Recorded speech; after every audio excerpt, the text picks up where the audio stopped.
Hello students, कैसे हैं आप लोग। उम्मीद है कि पिछला वीडियो आपने देखा होगा और पढ़ाई आपको अच्छी तरह से समझ में आ रही होगी।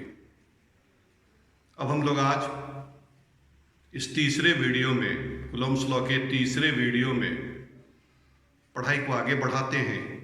जैसा कि मैंने लास्ट वीडियो में कहा था कि आज परमिटिविटी के बारे में आपको समझाएंगे। किसी मीडियम की परमिटिविटी क्या है।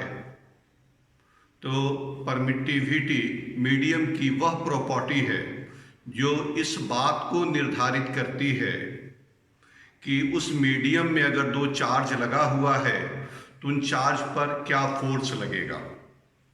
इसको एक लाइन में हम लोग ऐसे लिखेंगे कि permittivity is the property of a medium.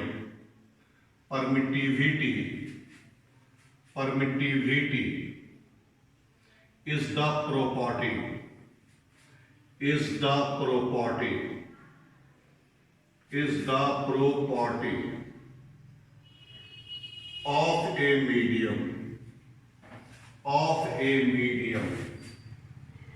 of a medium which determines, जो डिटरमीन करता है, which determines the electric force, which determines the electric force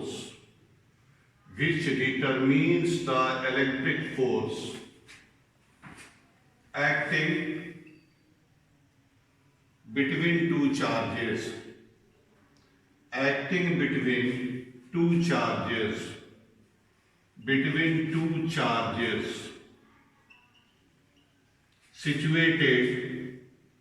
situated in that medium.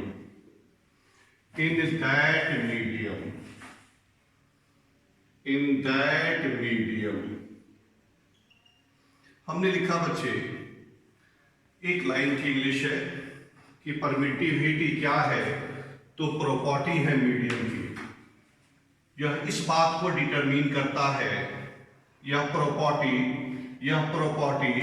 इस बात को डिटरमीन करता है कि अगर दो चार्ज उस मीडियम में रखे हों तो उनके बीच क्या इलेक्ट्रोस्टैटिक फोर्स, या सिंपली उसको इलेक्ट्रिक फोर्स भी कहेंगे, क्या इलेक्ट्रोस्टैटिक या इलेक्ट्रिक फोर्स लग रहा है। हर एक मीडियम के लिए इसका वैल्यू कांस्टेंट है और अलग अलग मीडियम के लिए इसका वैल्यू अलग अलग होता है। अलग अलग मीडियम के लिए इसका वैल्यू अलग अलग होता है। जैसे तुमको बताया था F = 1/4πε Q1 Q2/r²। गौर करो, इसी एप्सिलॉन को हमने कहा था परमिटिविटी ऑफ द मीडियम। इसका वैल्यू अगर चेंज करेगा तो फोर्स का वैल्यू चेंज करेगा। यानी दो चार्ज अगर किसी मीडियम में सर्टेन डिस्टेंस से अलग हैं और मान लो एक चार्ज Q1 दिखा रहे हैं, दूसरा Q2 दिखा रहे हैं, जैसा फिगर में इस एक्सप्रेशन में देख रहे हो। अगर यह एयर में रखे हो तो या मीडियम बदल जाए तो मीडियम के बदलने से एप्सिलॉन का वैल्यू चेंज करेगा। यानी परमिटिविटी चेंज करेगी तो फोर्स का वैल्यू चेंज करेगा। यानी इसका वैल्यू अलग अलग मीडियम के लिए अलग अलग होता है।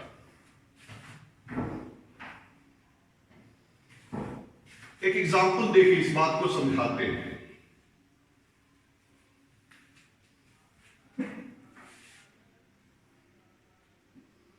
As permittivity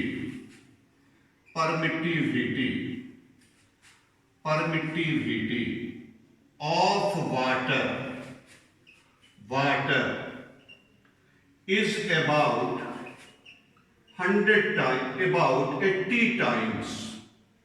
is about 80 times greater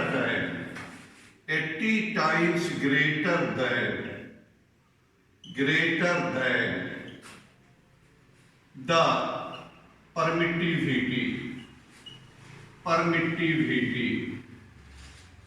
of air, permittivity of air. कौन से देखो क्या लिखा बोर्ड पर लिखा है बच्चे कि वाटर की परमिटिविटी एयर के परमिटिविटी से 80 टाइम्स ज्यादा होता है। इसका मतलब हुआ कि अगर ये दो चार्ज है, ठीक है, ये एयर में है, फिर इसको वाटर में डाले तो इलेक्ट्रोस्टैटिक फोर्स में क्या फर्क आएगा? तो यह इस तरह से आएगा कि force in air 1/80 times force in water. तो इसको ऐसे लिख देते हैं, 1/80 के लिए 80 नीचे लगा देते हैं। Force in air is equal to force in water by 80। अगर अलग अलग मीडियम के लिए परमिटिविटी का वैल्यू अलग अलग है, वाटर की परमिटिविटी एयर के परमिटिविटी से 80 टाइम्स ज्यादा होती है, इसका मतलब हुआ कि force in air equal to 1/80 times force in water. अलग अलग मीडियम के लिए इसका वैल्यू, परमिटिविटी का वैल्यू अलग अलग होने के कारण ही फोर्स का वैल्यू मीडियम की इस प्रॉपर्टी पर डिपेंड करता है, और इसी प्रॉपर्टी को हम लोग कहते हैं परमिटिविटी। परमिटिविटी का यूनिट होगा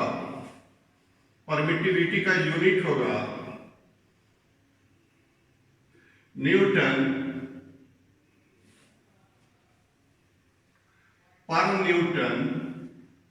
पर metre square coulomb square.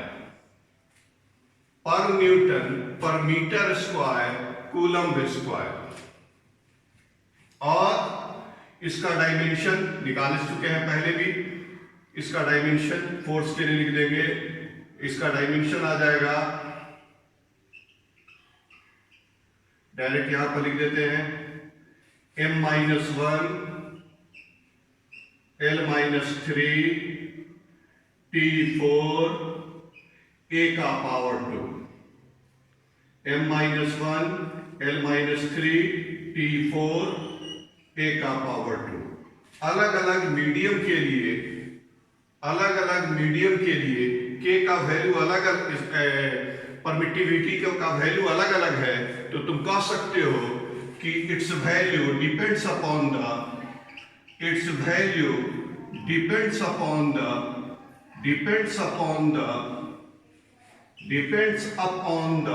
Nature of the medium. Depends upon the nature of the medium।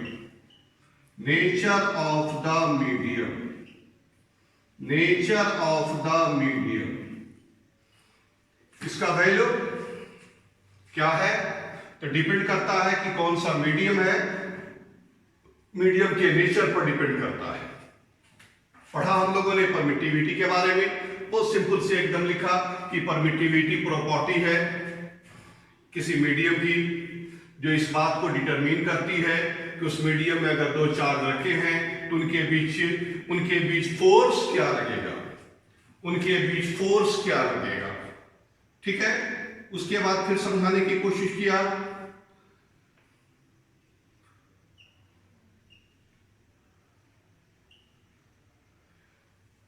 अब देखो यह परमिटिविटी अलग अलग मीडियम के लिए अलग अलग होती है, तो यानी यह फोर्स का वैल्यू डिपेंड करता है इस परमिटिविटी के वैल्यू पर। वाटर की परमिटिविटी एग्जांपल के तौर पर समझाया है, वाटर की परमिटिविटी 100 टाइम्स ज्यादा होती है एयर के परमिटिविटी के। कहने का मतलब हुआ कि force in air 1/80 times greater than force in water. इसका वैल्यू डिपेंड करेगा नेचर ऑफ द मीडियम पर। अलग अलग मीडियम के लिए इसका वैल्यू अलग अलग होगा, अलग अलग मीडियम के लिए इसका वैल्यू अलग अलग होगा। इसका एसआई यूनिट पर newton per metre square coulomb square. Dimensions m का पावर -1 L का पावर -3 T का पावर 4 A का पावर 2। तो इस तरह से हम लोगों ने परमिटिविटी को समझने की कोशिश किया।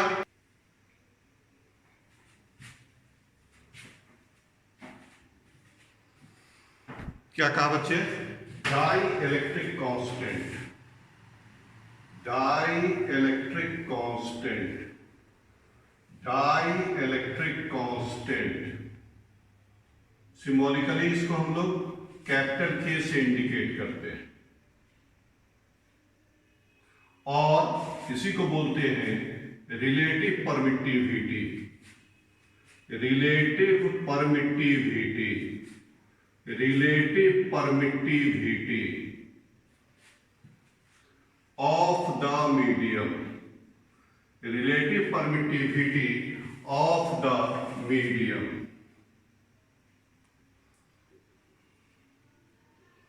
रिलेटिव परमिटिविटी के लिए हम लोग सिंबल ले लेते हैं, एप्सिलॉन आर लेते हैं। अब देखो ये क्या है,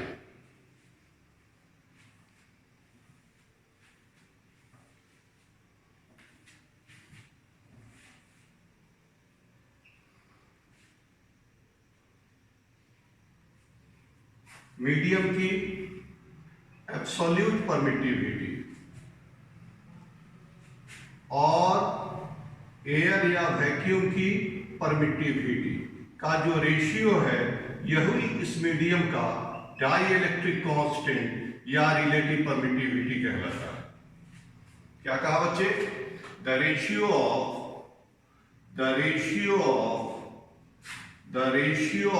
absolute, the ratio of absolute permittivity of the medium,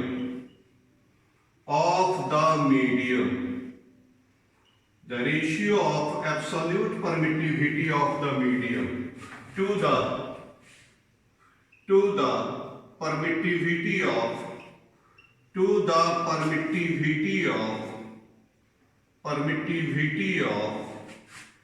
free space का मतलब एयर और vacuum,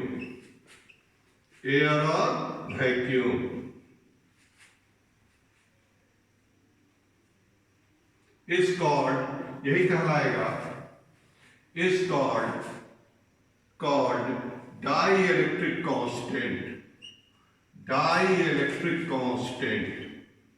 dielectric constant of the dielectric constant or relative permittivity of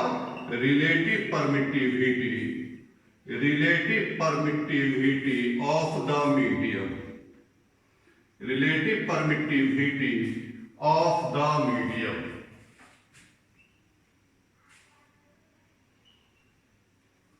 of the medium. अब एक चीज गौर से देखो, क्या लिखा गया? मीडियम की एब्सोल्यूट परमिटिविटी, इसको सीधे शॉर्ट में हम लोग कह देते हैं परमिटिविटी। तो मीडियम की परमिटिविटी और एयर या वैक्यूम की परमिटिविटी का जो रेशियो है, इसी रेशियो को कहते हैं उस मीडियम का डाई इलेक्ट्रिक कांस्टेंट या रिलेटिव परमिटिविटी। क्लियर हो रही है बात? तो डाइलेक्ट्रिक कांस्टेंट या रिलेटिव परमिटिविटी क्या है? तो किसी मीडियम का डाइलेक्ट्रिक कांस्टेंट या रिलेटिव परमिटिविटी उस मीडियम की एब्सोल्यूट परमिटिविटी और वैक्यूम की परमिटिविटी का रेशियो है। हम लोग इस चीज को फोर्स के टर्म में भी डिफाइन कर सकते हैं। एक बार फोर्स के टर्म में देखें तो देखिए क्या कह रहे हैं, डाइलेक्ट्रिक कांस्टेंट और relative permittivity of the medium in terms of force.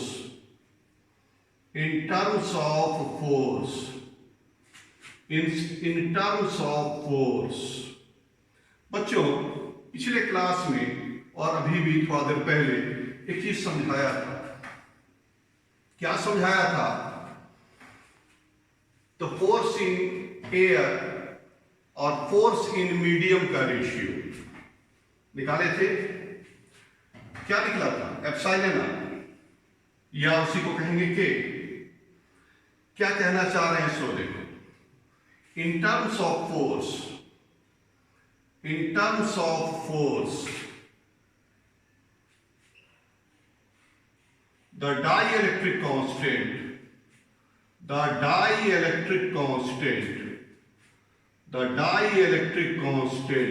या इसी को कहेंगे relative permittivity. In terms of force the dielectric constant और रिलेटिव परमिटिविटी, और छोड़ देते हैं, इज डिफाइंड एज, इस तरह से डिफाइंड होगा, is defined as,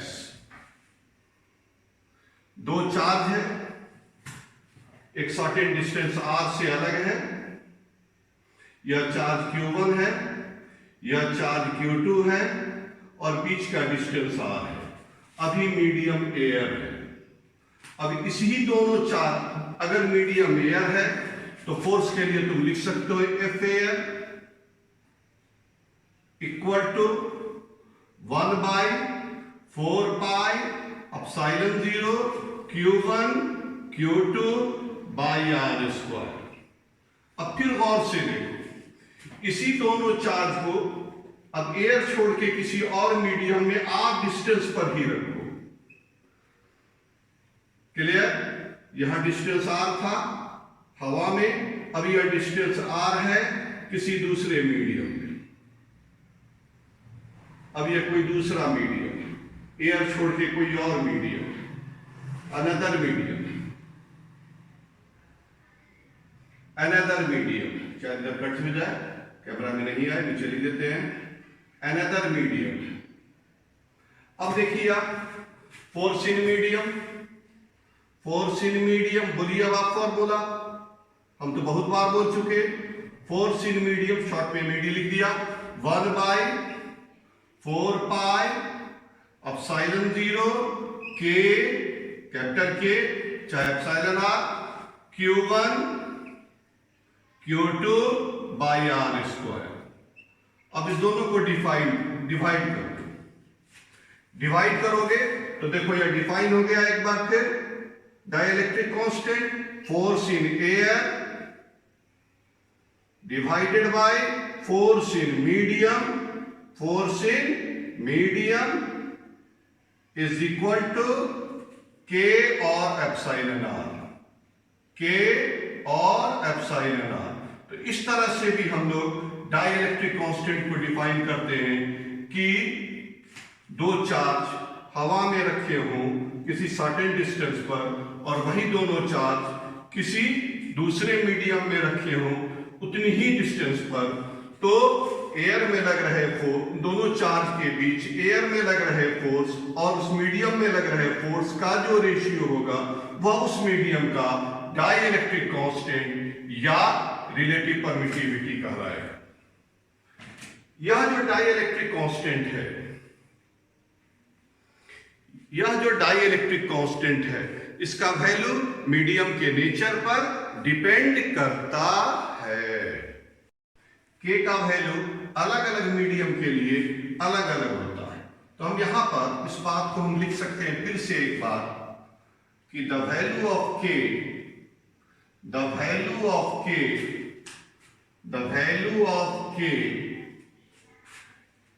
capital K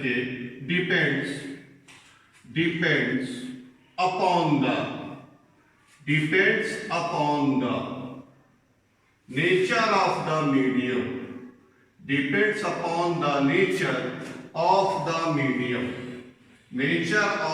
medium, क्या कहा बच्चों कि K का वैल्यू मीडियम के नेचर पर डिपेंड करेगा। अलग अलग मीडियम के लिए K का वैल्यू अलग अलग होगा। एक चीज और याद रखोगे, इसका कोई यूनिट और कोई डायमेंशन नहीं होगा। It has no units and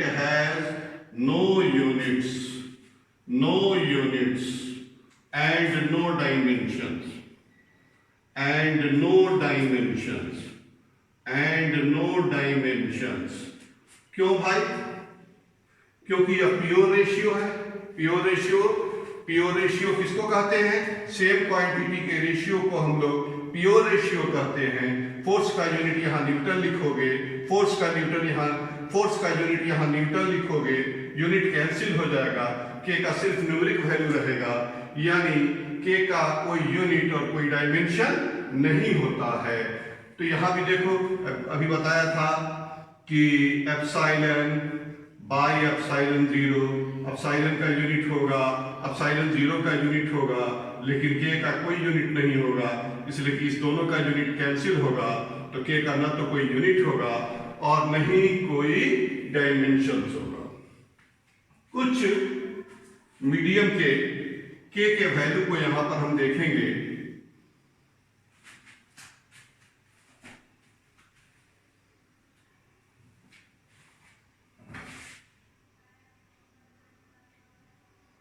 for air, हवा के लिए के का वैल्यू नियरली 1 होता है, 1.0006 अबाउट। इसको कहोगे कि के का वैल्यू 1 होता है।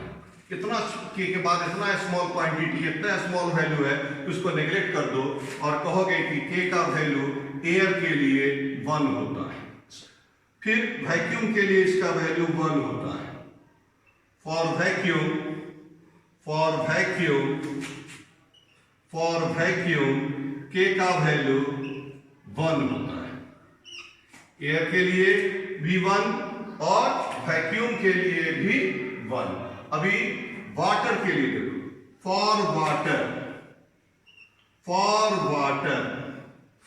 वाटर के लिए के का वैल्यू 80 होता है।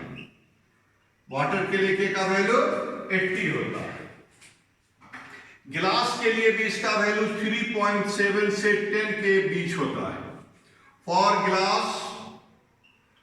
गिलास के का वैल्यू 3.7 से 10 तक होता है। एक पॉइंट यहां याद रखोगे, मेटल के लिए फॉर मेटल्स के का वैल्यू इनफाइनाइट होता है। या कई एक बार ऑब्जेक्टिव में पूछे हुआ है, हम इस पॉइंट को टिक कर दिया है। याद रखिएगा कि मेटल के लिए के का वैल्यू इन्फिनिटी होता है। अभी बच्चों हम लोग दो चीज को समझा, एक परमिटिविटी और उसके बाद क्या, डाइलेक्ट्रिक कांस्टेंट या उसी को बोलेंगे रिलेटिव परमिटिविटी। अलग अलग मीडियम का की डाइलेक्ट्रिक कांस्टेंट अभी मैंने आपको लिखा भी, बताया भी। ग्लास के लिए 1 मिनट समझेंगे। ग्लास के लिए अगर चार्ज की विकिपीडिया को देखोगे नेट पे, तो इसका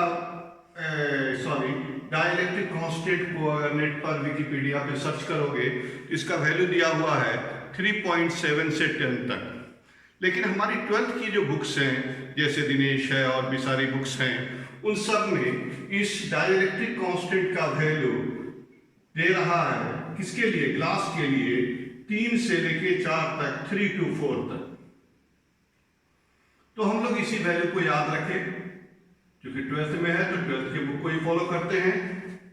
अब हम अपनी पढ़ाई को आगे बढ़ाते हैं और हम देखना चाहते हैं कूलम्ब्स लॉ को सीजीएस सिस्टम में। अगर सीजीएस सिस्टम में रहेंगे तो हम लोग इस चार्ज के यूनिट को स्टैट कूलम में लेंगे,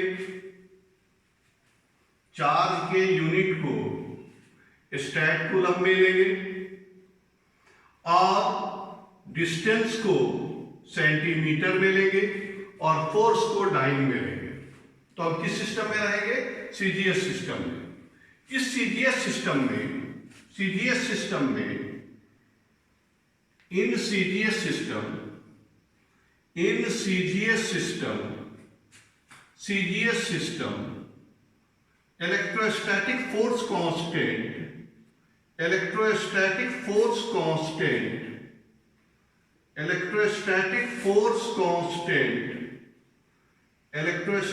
फोर्स कांस्टेंट, जिसको सिंबॉलिकली हमने आपको कहा था कि स्मॉल के से लिखते हैं, इसका वैल्यू होता है 1/K।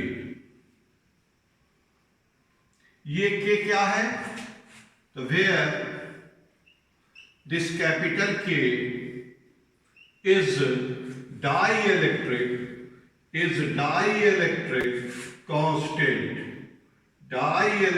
constant of the medium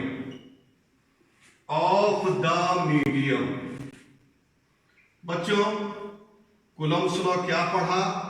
Coulomb's law कहा 1/4 पाई F is equal to 1 by small k, F is equal to 1 by small k q1 q2 by r square। जब हम सीजीएस सिस्टम में रहेंगे और किसी मीडियम में रहें तो इस कूलम्ब्स लॉ को हम इस तरह से लिख सकते हैं, hence in a medium and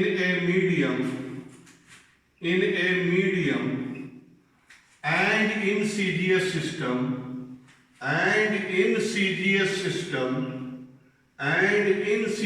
system F is equal to होगा, क्या होगा? सो देखो, अब ये स्मॉल के की जगह क्या लिख दो? 1 by कैपिटल K। किसी मीडियम में ले रहे हैं, यहां m लगा दो।